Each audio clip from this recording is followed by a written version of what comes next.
नमस्कार, news at competition cracker पर channel में आपका स्वागत है। सचिवालय में भर्ती का भी पर्दाफाश, पंतनगर विश्वविद्यालय का रिटायर्ड अफसर जोशी गिरफ्तार। सचिवालय रक्षा भर्ती पेपर लीक में एसटीएफ की ओर से रायपुर थाने में 6 लोगों के खिलाफ मुकदमा दर्ज किया गया। सभी आरोपी यूकेएसएससी पेपर लीक मामले में भी शामिल हैं। एसटीएफ को जांच में पता चला कि लखनऊ के प्रिंटिंग प्रेस के कर्मचारी ने पेपर निकालकर दूसरे कर्मचारी को पेन ड्राइव में दिया था। यहां से पेपर को अभ्यर्थियों तक पहुंचाया गया। कितने अभ्यर्थियों को पेपर बेचा गया, इसकी जांच जारी है। पेपर बिजनौर के सादीपुर निवासी आरोपी के घर पर 6 अभ्यर्थियों को सॉल्व कराने की जानकारी मिली है। एसटीएफ के दरोगा विपिन बहुगुणा की तहरीर पर केस दर्ज किया गया।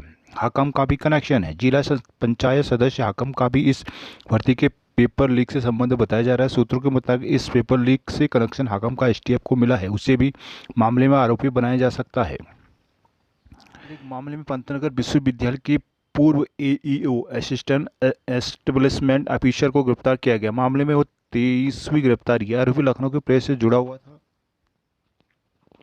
और परीक्षा के प्रश्न पत्र हल्द्वानी व आसपास के अभ्यर्थियों को उपलब्ध कराए थे। उसे 80 लाख रुपए मिले थे। एसएसपी एसटी अजय सिंह ने बताया कि कुसुमखड़ा हल्द्वानी में रहने वाले पूर्व एईओ दिनेश चंद्र जोशी को एसटीएफ ने साक्ष्य और इलेक्ट्रॉनिक सबूतों के आधार पर गिरफ्तार किया है। आरोपी साल 2006 से 2016 तक विश्वविद्यालय की परीक्षा सेल में कार्यरत रही। सचिवालय भर्ती में हुए घोटाले का ट्रायल। स्नातक स्तरीय परीक्षा में संयंत्र से पहली परीक्षा माफिया ने सचिवालय सुरक्षा सवर्ग परीक्षा में पेपर आउट का सफल ट्रायल किया था। एक परीक्षा के पकड़ में न आने के बाद माफिया ने स्नातक स्तरीय परीक्षा में बेखौफ शायदमारी की।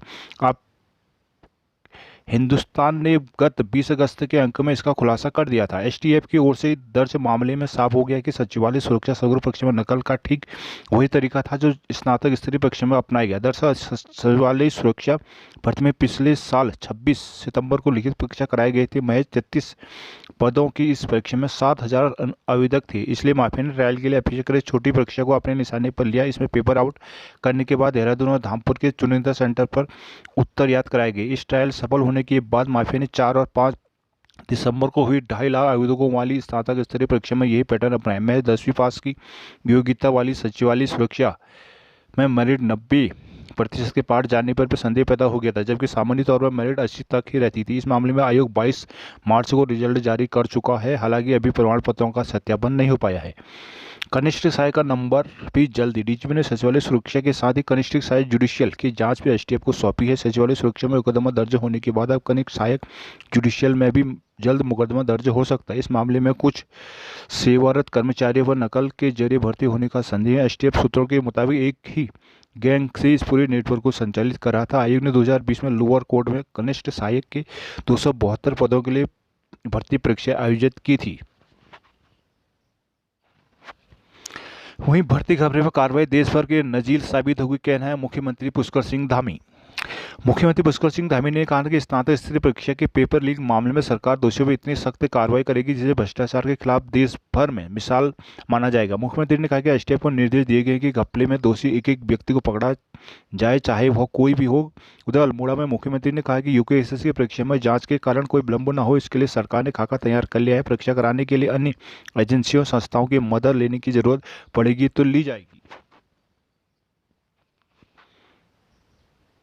निरस्त होंगी 3 बड़ी परीक्षाएं।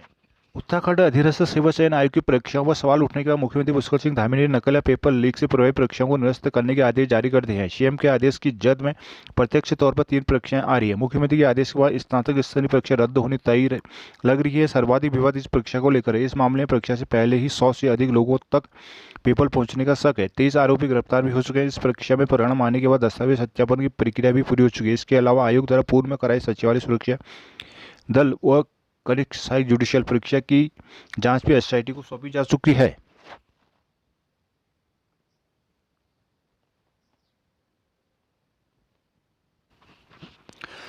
भर्तियों की सीबीआई जांच को राजभवन पहुंचे विपक्ष।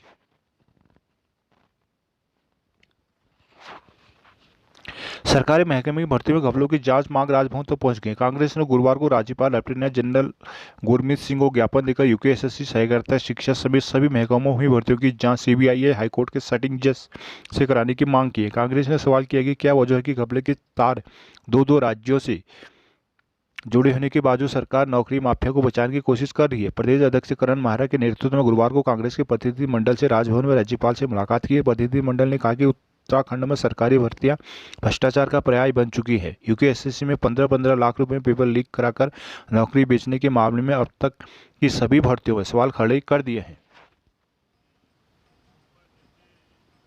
कल होंगे भर्ती आयोग के कार्यवाहक। सरकार ने उत्तराखंड अधीनस्थ सेवा चयन आयोग के सदस्य प्रकाश थपलियाल को आयोग का कार्यवाहक अध्यक्ष नियुक्त किया है। एस राजू के इस्तीफे से उक्त पद खाली चल रहा था। उधर बतौर परीक्षा नियंत्रक नियुक्त पीसीएस अधिकारी शालिनी नेगी ने अभी तक ज्वाइन नहीं किया है। विवादों से उत्तराखंड अधीनस्थ सेवा चयन आयोग के कामकाज को पटरी पर लाने के लिए सरकार ने आयोग में कार्यवाहक अध्यक्ष नियुक्त कर दिया है। कार्मिक विभाग के आदेश के बाद सदस्य प्रकाश थपलियाल ने गुरुवार को कार्यभार संभाल लिया। थपलियाल पूर्वकालिक अध्यक्ष के आने तक कामकाज संभालेंगे।